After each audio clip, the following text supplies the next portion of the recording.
എല്ലാവർക്കും നമസ്കാരം.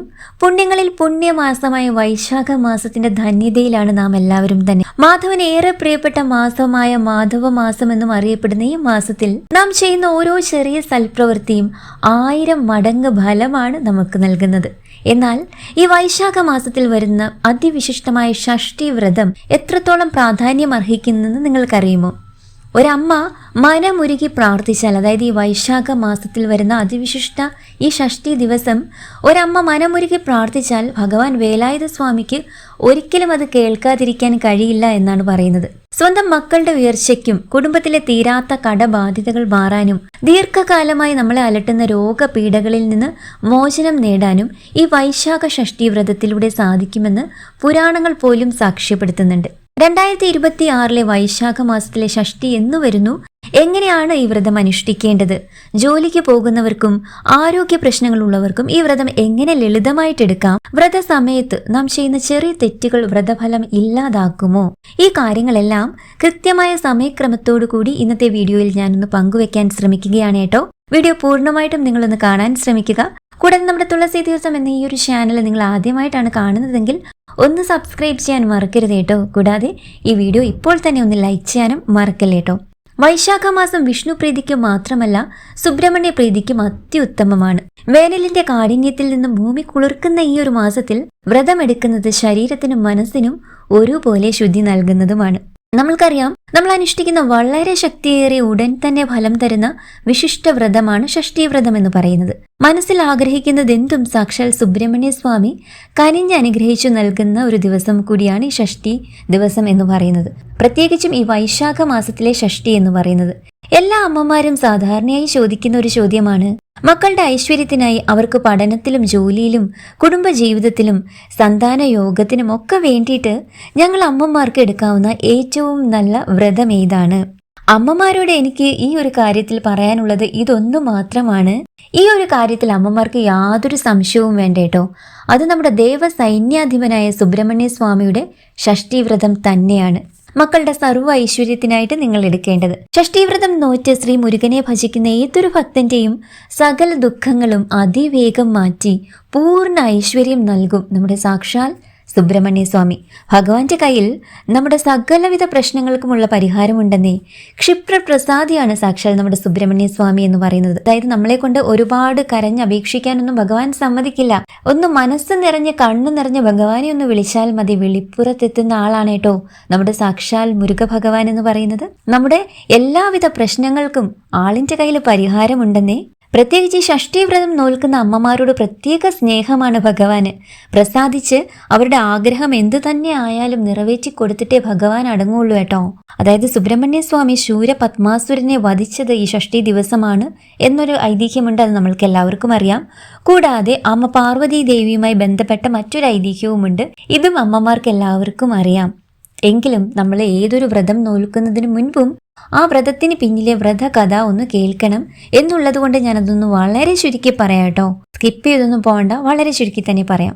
ഒരിക്കൽ അവിവേകം മൂലം നമ്മുടെ മുരുക ഭഗവാൻ ബ്രഹ്മദേവനെ ബന്ധനസ്ഥനാക്കുകയുണ്ടായി. ചെയ്തുപോയ അവിവേകത്തിന് പ്രായശ്ചിത്തമായി സുബ്രഹ്മണ്യ സ്വാമി ഒരു ഉഗ്ര സർപ്പമായി മാറുകയും പിന്നീട് കാണാതാവുകയും ചെയ്തു അത്രേ. ഇതിൽ അതീവ ദുഃഖിതയായി തീർന്ന അമ്മ പാർവതി ദേവി ഈ സമയം പുത്രനെ തിരികെ ലഭിക്കുന്നതിനായി ശുക്ലഷഷ്ഠി വ്രതം ആചരിക്കണമെന്നും താരക ബ്രഹ്മമായ തന്റെ പുത്രനെ തന്നെ ഭജിക്കണമെന്നും ശിവഭഗവാൻ ദേവി ഈ സമയത്ത് ഉപദേശിക്കുകയുണ്ടായി. ഇതാണ് നമ്മൾ ഷഷ്ഠി വ്രതത്തിന് പിന്നിലെ ഐതിഹ്യം എന്ന് പറയുന്നത്. അതായത് അമ്മയായ പാർവതി ദേവി അങ്ങനെ 108 ഷഷ്ഠി വ്രതം എടുത്തതിന് ശേഷമാണ് സാക്ഷാൽ സുബ്രഹ്മണ്യ സ്വാമി ആ പഴയ രൂപത്തിൽ, പൂർണ്ണ രൂപത്തിൽ ആ അമ്മയ്ക്ക് തിരികെ ലഭിക്കുന്നത്. അത്രയും ശക്തിയേറിയ ഒരു വ്രതമാണ് ഈ ഷഷ്ഠി വ്രതം എന്ന് പറയുന്നത്. അതുകൊണ്ടാണ് പറഞ്ഞത്, അമ്മമാര് മക്കൾക്ക് വേണ്ടി കരഞ്ഞപേക്ഷിച്ച് സുബ്രഹ്മണ്യ സ്വാമിയെ ഒന്ന് വിളിച്ചിട്ട് ഈ ഷഷ്ഠി വ്രതം എടുത്താൽ ഭഗവാന് കണ്ണും പൂട്ടി അങ്ങനെ ഇരിക്കാനൊന്നും പറ്റുകയില്ല. അമ്മയുടെ മനസ്സിലെ സങ്കടം മക്കളെ ചൊല്ലി, അല്ലെ നമ്മുടെ കുടുംബത്തെ ചൊല്ലി എന്ത് തന്നെ ആയാലും ഓരോ ഷഷ്ഠീവ്രതം എടുക്കുന്നതിലൂടെയും ഭഗവാൻ അമ്മയെ കൂടുതൽ ചേർത്ത് പിടിക്കുകയാണ്, സങ്കടങ്ങളെല്ലാം മാറ്റിത്തരും എന്ന് തന്നെ യാതൊരു സംശയവും വേണ്ട എന്നാണ് പറഞ്ഞു വരുന്നത്. ഇനി എങ്ങനെയാണ് നമ്മൾക്ക് ഷഷ്ഠീവ്രതം എടുക്കേണ്ടത്, നമ്മൾ എന്തൊക്കെ കാര്യങ്ങൾ ശ്രദ്ധിക്കണം എന്ന് നമ്മൾക്കൊന്ന് നോക്കി വന്നാലോ. വെളുത്ത പക്ഷത്തിലെ ഷഷ്ഠിയിലാണ് വ്രതം എടുക്കേണ്ടത്. നമുക്കറിയാം വെളുത്ത പക്ഷത്തിലും കറുത്ത പക്ഷത്തിലും ഓരോ ഷഷ്ഠി തിഥി വരുന്നുണ്ട്.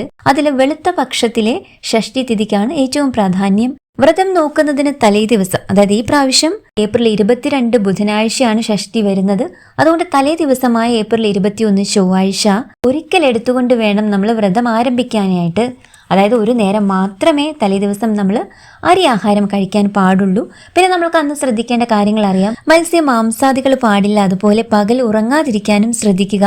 സുബ്രഹ്മണ്യ സ്തോത്രങ്ങൾ, കീർത്തനങ്ങളൊക്കെ നമ്മൾക്ക് അന്നേ ദിവസം ചൊല്ലാവുന്നതാണ്.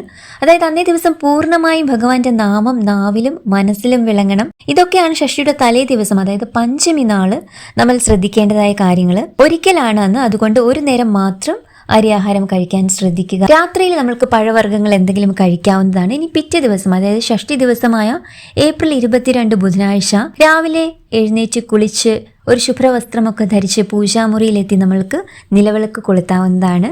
ഈ ഒരു സമയം നമ്മുടെ വീട്ടിൽ അവൈലബിൾ ആയിട്ടുള്ള പുഷ്പങ്ങളൊക്കെ സുബ്രഹ്മണ്യ സ്വാമിയുടെ പാതാരവിന്ദങ്ങളിൽ നമുക്ക് സമർപ്പിക്കാവുന്നതാണ്. ഒരു ചെറിയ ചിരാതില് നെയ് വിളക്ക് ഭഗവാൻ ഈ ഒരു സമയത്ത് സമർപ്പിക്കുന്നത് ഏറ്റവും ഐശ്വര്യദായകമാണ്. ഈ ഒരു സമയം നമ്മൾ ഗണപതി ഭഗവാനെയും കൂടി വന്ദിച്ചതിന് ശേഷം വേണം സുബ്രഹ്മണ്യ സ്വാമിയെ ഭജിക്കാനായിട്ട് കേട്ടോ.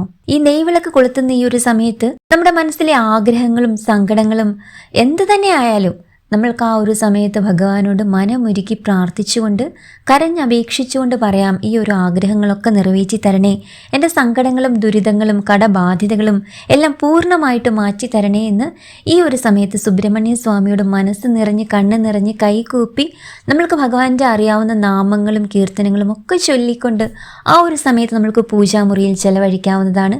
ഈ ഒരു സമയത്ത് നമ്മൾക്ക് സുബ്രഹ്മണ്യ സ്വാമിക്ക് ഏറ്റവും ഇഷ്ടപ്പെട്ട നിവേദ്യം എന്തെങ്കിലും ഭഗവാന് നമ്മൾക്ക് സമർപ്പിക്കാം. പഞ്ചാമൃതം ഉണ്ടാക്കി സമർപ്പിക്കാൻ പറ്റുവാണെങ്കിൽ അത് നല്ലതാണ്. അല്ലെങ്കിൽ ഭഗവാൻ എന്തെങ്കിലും ഒരു ഫലവർഗ്ഗങ്ങളാണെങ്കിലും സമർപ്പിക്കുന്നത് ഏറ്റവും ഐശ്വര്യമാണ് കേട്ടോ. സുബ്രഹ്മണ്യ മൂലമന്ത്രം, സുബ്രഹ്മണ്യ അഷ്ടോത്തരം, സുബ്രഹ്മണ്യ പഞ്ചരത്നം, സുബ്രഹ്മണ്യ സഹസ്രനാമം, സുബ്രഹ്മണ്യ ദ്വാദശ മന്ത്രം, ഷഷ്ഠീദേവി മന്ത്രം, ഷഷ്ഠീദേവി സ്തുതി, ഗുഹസ്തവം എന്നിവയൊക്കെ നമ്മൾക്ക് ഈ ഒരു സമയം ചൊല്ലാവുന്നതാണ്. അതുപോലെ സുബ്രഹ്മണ്യ സ്തോത്രങ്ങൾ, സ്കന്ദ പുരാണം എന്നിവയും പാരായണം ചെയ്യാം. അന്നേ ദിവസം തൊട്ടടുത്തുള്ള സുബ്രഹ്മണ്യ സ്വാമി ക്ഷേത്രത്തിൽ പോവുകയാണെങ്കിൽ ഏറ്റവും ഐശ്വര്യമാണ്. സുബ്രഹ്മണ്യ സ്വാമിക്ക് വഴിപാട്, പ്രസാദമൂട്ട് എന്നിവയൊക്കെ നടത്തുന്നത് ഏറ്റവും ഐശ്വര്യദായകമാണ് കേട്ടോ. അതുപോലെ നമുക്കറിയാം സുബ്രഹ്മണ്യ സ്വാമി അഭിഷേക പ്രിയനാണ്. അഭിഷേക പ്രിയനായ സുബ്രഹ്മണ്യ സ്വാമിക്ക് ഷഷ്ഠി ദിവസം നമ്മൾക്ക് പാല്, പനിനീര്, എണ്ണ, നെയ്, തൈര്, പഞ്ചാമൃതം, ഇളനീർ ഭസ്മം എന്നിവയിൽ ഏതെങ്കിലും ഒന്നുകൊണ്ട് നമ്മൾക്ക് അഭിഷേകം ചെയ്യാവുന്നതാണ്. ഇതെല്ലാം വളരെയധികം ഐശ്വര്യമാണ് നമ്മുടെ ജീവിതത്തോട് ചേർത്ത് തരുന്നത്. ഈ ഷഷ്ഠി ദിവസം സുബ്രഹ്മണ്യ ഗായത്രി ജപിക്കുന്നത് ഏറ്റവും നല്ലതാണ് കേട്ടോ. അതായത് സന്താനങ്ങളുടെ ഉയർച്ചയ്ക്ക് വേണ്ടിയിട്ടാണ് നമ്മൾ സുബ്രഹ്മണ്യ ഗായത്രി ജപിക്കേണ്ടത്. ഷഷ്ഠി ദിവസങ്ങളിൽ മാത്രമല്ല നിത്യവും ജപിക്കാവുന്നതാണ് കേട്ടോ സുബ്രഹ്മണ്യ ഗായത്രി എന്ന് പറയുന്നത്. അമ്മമാർ വളരെയധികം ശ്രദ്ധിക്കണം. നിങ്ങൾക്ക് എല്ലാ ദിവസവും നമ്മൾക്ക് സുബ്രഹ്മണ്യ ഗായത്രി ജപിക്കാവുന്നതാണ്. സുബ്രഹ്മണ്യ ഗായത്രി ഇതാണ്: സൽകുമാരായ വിദ്മഹി ഷഡാനനായ ധീമഹി ധന്നോ സ്കന്ദ പ്രചോദയാത്. അതുപോലെ തന്നെ 21 പ്രാവശ്യം ഓം ശരവണഭവ എന്ന ഭഗവാന്റെ മന്ത്രം ചൊല്ലുന്നത് വളരെയധികം ഐശ്വര്യദായകമാണ്. ഓം വജൽഭുവേ നമ എന്ന മൂലമന്ത്രം 108 തവണ, അതായത് രാവിലെയും വൈകിട്ടും നമ്മൾക്ക് 108 തവണ വീതം ജപിച്ചാൽ കാര്യസിദ്ധിയാണ് ഫലം. അതായത് നമ്മളുടെ മനസ്സ് എന്താഗ്രഹിക്കുന്നുവോ അത് സുബ്രഹ്മണ്യ സ്വാമി നമ്മൾക്ക് നേടിത്തരുമെന്നാണ് പറയുന്നത്. ഓം വജൽഭുവേ നമ എന്ന ഭഗവാന്റെ മൂലമന്ത്രം നമ്മൾ ചൊല്ലുകയാണെങ്കിൽ ഭഗവാനെ ധ്യാനിച്ച് ഭഗവത് രൂപം മനസ്സിൽ സങ്കല്പിച്ച് നമ്മുടെ ആവശ്യം മനസ്സിൽ ഉറപ്പിച്ചിട്ട് വേണം ഭഗവാന്റെ ഏതൊരു മന്ത്രങ്ങളും നാമങ്ങളും നമ്മൾ ചൊല്ലാനായിട്ട്. അത് നമ്മളൊന്ന് ശ്രദ്ധിച്ചാൽ മതിയാവും കേട്ടോ. അങ്ങനെ ഷഷ്ഠി ദിവസം ഉച്ചപൂജയ്ക്ക് ശേഷം ക്ഷേത്രത്തിൽ നിന്ന് കിട്ടുന്ന നിവേദ്യച്ചോറ് കഴിക്കാം നമുക്ക്. ഈ നിവേദ്യച്ചോറ് ചിലർ ഉച്ചയ്ക്ക് തന്നെ കഴിക്കാറുണ്ട്, ചിലരത് സന്ധ്യയ്ക്ക് ശേഷമാണ് കഴിക്കുന്നത്. നിങ്ങൾ എങ്ങനെയാണോ ചെയ്തു വന്നുകൊണ്ടിരിക്കുന്നത് അതുപോലെ നിങ്ങൾക്ക് ചെയ്യാവുന്നതാണ്. ഇനി എന്തെങ്കിലും കാര്യം കൊണ്ട് നമ്മൾക്ക് അന്നേ ദിവസം സുബ്രഹ്മണ്യ സ്വാമി ക്ഷേത്രത്തിൽ പോകാൻ കഴിഞ്ഞില്ലെങ്കിൽ നമുക്ക് വീട്ടിൽ തന്നെ കുറച്ച് പച്ചരി ഇട്ട് വറ്റിച്ച് ചോറ് കഴിക്കാവുന്നതാണ്. അന്നേ ദിവസം വൈകിട്ട് പഴവർഗ്ഗങ്ങൾ എന്തെങ്കിലും കഴിക്കാവുന്നതാണ്. ആരോഗ്യ പ്രശ്നമുള്ളവർ അതിനനുസരിച്ച് വ്രതം നോച്ചാൽ മതിയാവും കേട്ടോ. പട്ടിണി കിടന്ന് വ്രതം നോക്കണമെന്നൊന്നും ഒരു ഈശ്വരനും എങ്ങും പറഞ്ഞിട്ടില്ല. അതുകൊണ്ട് അമ്മമാർ തീർച്ചയായിട്ടും ഓരോ വ്രതം എടുക്കുന്ന അമ്മമാരും, ഈ ഷഷ്ഠീവ്രതങ്ങളൊക്കെ എല്ലാ ഷഷ്ഠീവ്രതങ്ങളും എടുക്കുന്ന അമ്മമാർ ധാരാളമുണ്ട് നമ്മുടെ ചുറ്റും. അപ്പം അമ്മമാർ ശ്രദ്ധിക്കുക, നിങ്ങളുടെ ആരോഗ്യം നോക്കിയിട്ട് വേണം വ്രതത്തിലെ ആഹാരക്രമം ചിട്ടപ്പെടുത്താനായിട്ട്. ഞാൻ എല്ലാ വ്രത വീഡിയോയിലും ഇത് റിപ്പീറ്റ് ചെയ്ത് പറഞ്ഞുകൊണ്ടിരിക്കുന്നുണ്ട്. കാരണം അമ്മമാർ അങ്ങനെയൊക്കെ തന്നെയാണ് ചെയ്തുകൊണ്ടിരിക്കുന്നത്. മക്കൾക്ക് വേണ്ടിയല്ലേ, മക്കളുടെ ഐശ്വര്യത്തിന് വേണ്ടിയല്ലേ. ഒരു ദിവസം പട്ടിണിയൊക്കെ ഇരുന്നാൽ ഞങ്ങൾക്ക് കുഴപ്പമൊന്നുമില്ല, ഞങ്ങളെ കൊണ്ട് ഇതൊക്കെ നോക്കാൻ പറ്റും എന്നുള്ളൊരു ഭാവമാണ് അമ്മമാർക്ക് എല്ലാവർക്കും. തീർച്ചയായിട്ടും കഴിയുന്നുണ്ടാകും. ഭഗവാന്റെ അനുഗ്രഹം നിങ്ങളുടെ മേൽ അതിന് ഉണ്ടാവും. പക്ഷേ നിങ്ങളുടെ ആരോഗ്യം ശ്രദ്ധിക്കണം. ആരോഗ്യം ഉണ്ടെങ്കിലല്ലേ നമ്മൾക്ക് അടുത്ത ഷഷ്ഠിവ്രതമാണെങ്കിലും എടുക്കാൻ പറ്റുകയുള്ളൂ. അതുകൊണ്ട് തീർച്ചയായിട്ടും ആരോഗ്യം നോക്കണം. മരുന്നൊക്കെ കഴിക്കുന്ന അമ്മമാരല്ലേ ധാരാളം പേരും.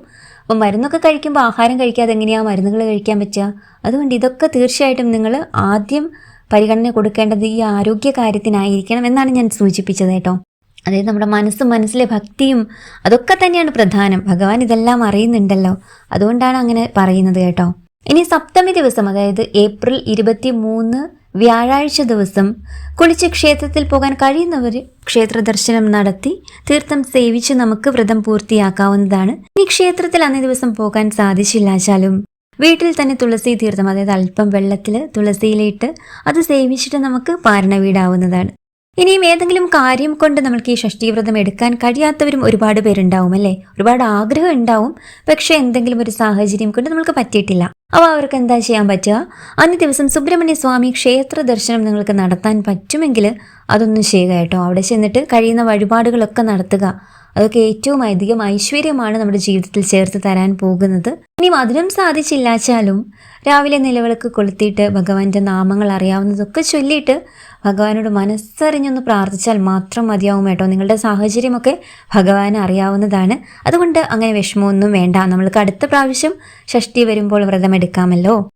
ഇനി വ്രതം എടുക്കുന്നവർക്ക് നമ്മൾ ക്ഷേത്രത്തിൽ പോകുമ്പോൾ അന്നേ ദിവസം കഴിയുന്നത്ര നേരം ക്ഷേത്രത്തിലൊന്ന് ചെലവഴിക്കാനൊന്ന് ശ്രദ്ധിക്കുക കേട്ടോ. ആ ഒരു സമയത്ത്, ആ ഒരു ക്ഷേത്രത്തിൽ ഇരിക്കുന്ന സമയത്ത് ഭഗവാന്റെ നാമങ്ങളും മന്ത്രങ്ങളും ഒക്കെ നമ്മൾക്കിങ്ങനെ മനസ്സിൽ ഉരുവിട്ടുകൊണ്ട് തന്നെ ഇരിക്കാവുന്നതാണ്. അങ്ങനെ അതിവിശിഷ്ടമായ ഈ വൈശാഖ ഷഷ്ഠി വ്രതം അതിൻ്റെ എല്ലാ പൂർണ്ണതയോടും പുണ്യതയോടും കൂടി നിങ്ങൾക്ക് എടുക്കാൻ സാധിക്കട്ടെ എന്ന് പ്രാർത്ഥിക്കുകയാണ് കേട്ടോ. ഇത് ഭഗവാൻ സാക്ഷാൽ സുബ്രഹ്മണ്യ സ്വാമിയുടെ അനുഗ്രഹം മാത്രമല്ല നിങ്ങളുടെ ജീവിതത്തോട് ചേർത്ത് തരാൻ പോകുന്നത്. മഹാദേവന്റെയും പാർവതി ദേവിയുടെയും വിഘ്നേശ്വരന്റെയും കൂടാതെ ഈ വൈശാഖ മാസം എന്ന് പറയുന്നത് മഹാവിഷ്ണുവിൻ്റെ ഒരു മാസമാണല്ലേ. ഭഗവാനും ലക്ഷ്മി ദേവിയും ഭൂമിയിൽ സന്നിഹിതരായിരിക്കുന്ന ഒരു സമയം കൂടിയാണിത്. ആ ഭഗവാന്റെയും ദേവിയുടെയും എല്ലാം അനുഗ്രഹങ്ങൾ നിങ്ങളുടെ ജീവിതത്തോട് ചേർന്ന് എല്ലായ്പ്പോഴും ഉണ്ടാവട്ടെ എന്ന് പ്രാർത്ഥിക്കുന്നു.